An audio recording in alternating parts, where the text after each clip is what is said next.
नमस्कार मित्रों, नमस्कार आप सबको मेरा नमस्कार। मेरा नाम अश्विन वैद्य है।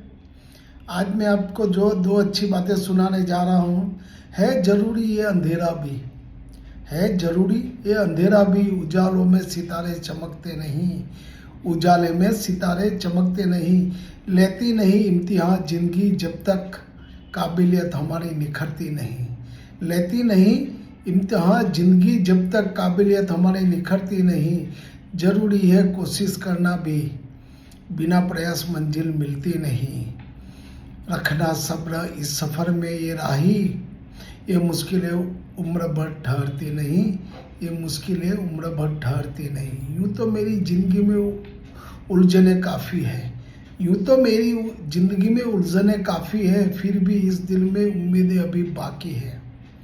माना कदम कदम पर इम्तहान काफ़ी है, मैं रुक भी तो लूँ, मैं रुकूँ भी तो रुकूँ कैसे, मैं रुकूँ भी तो रुकूँ कैसे, मेरी मंजिल अब तक बाकी है, मेरी मंजिल अब तक बाकी है। Thank you, thank you, thank you.